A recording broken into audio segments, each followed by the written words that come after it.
Welcome to another forecourt walk around video. We've got an absolute belter for you today. It's a 2020 Hyundai Kona Premium SE with only 27,000 miles. Let's have a look.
Take you on a little tour around the Kona. So starting at the back, we've got a reverse camera of course and rear parking sensors.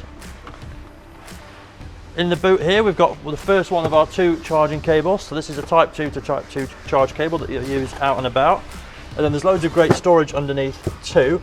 And in here we have a dedicated spot for our 3-pin charge cable, so you might use that at home or if you're visiting friends and family and they don't have a charger perhaps. As we come around the side, you'll see it is a generous 5-seater, plenty of room in the back. We'll jump in there in a second. Got child locking on the doors of course. There's parking sensors on the front as well. And here we have our charge port. So this has got of course DC rapid charging via CCS. So this can rapid charge at speeds of up to 77 kilowatts, and we can get 170 miles of range added to this car in just about 40 minutes.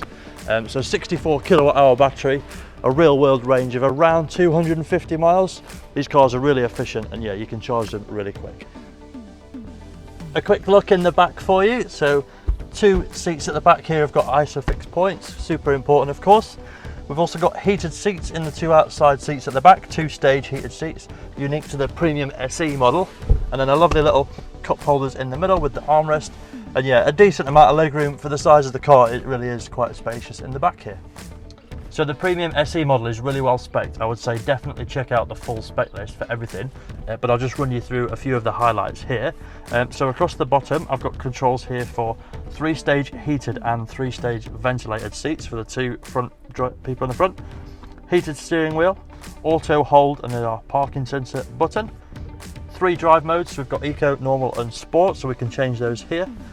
Electronic parking brake, a couple of decent sized cup holders, and then here are our buttons for changing gear. So it's a really easy foot on the brake and just press the button for the gear that you're after. Under here we've got our wireless phone charger, so works really well. And then we've got a USB for Apple CarPlay and things like that as well, Android Auto. AC controls just here, and then I'll just show you a few bits on this little touchscreen as well. So a really good sized touchscreen here. You can make it into split screen mode, so there's all kinds of different things you can have down the side here. It is showing a range of 308 miles at the moment, so I will say that is a little bit ambitious.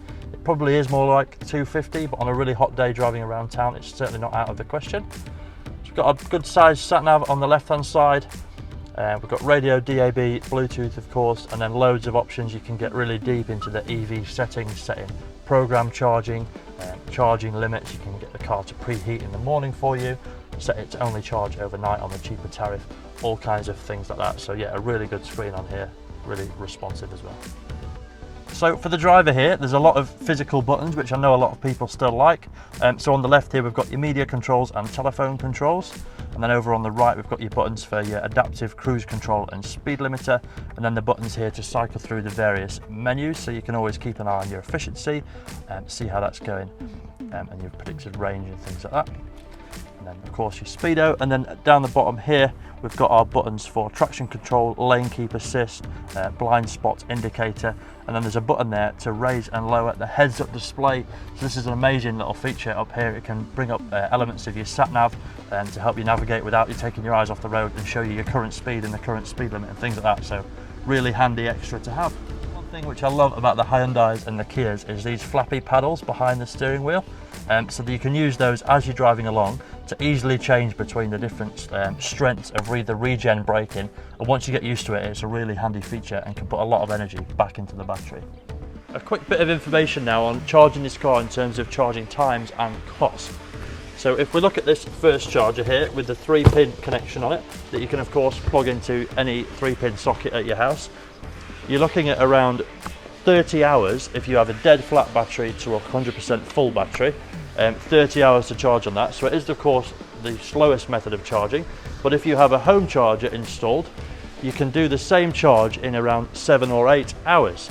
That's really important if you've got an overnight tariff such as OVO or Octopus, where you can get a really cheap overnight tariff. It means you can essentially fully charge this car from 0 to flat for around £6.50, so crazy cheap for over 250 miles of driving potentially. Or another option that you might do is charge at the supermarket or at the pub, or when you're out and about at a shopping centre, something like that. And that's when you'd break out this cable out of the boot. So you can see it's slightly different. It's got this Type 2 connection on both ends, and that'll give you a charging speed of around 11 kilowatts potentially if you get on the right charger. And that's when you're going to be doing something like a top-up charge, so it's unlikely that you'll be topping up from empty to full in that situation. You'll be on charge for a couple of hours while you're doing your shopping, have a bit of lunch. So you can definitely get a good amount of charge in there. So if you were there for a while and you topped up from 20% to 80%, you could do that for less than £20 probably on most public chargers, looking at the rates available today. And that's going to add around 140 miles of charge. So it's really easy to charge whilst you're doing other things. It's the advantage of having an electric car. So I hope that was helpful. Check out the charge cost calculator on our website, and you can break it down a little bit further there as well. To summarise then on this particular Kona, it's got one previous owner, full Hyundai service history, and its first MOT isn't due until next year.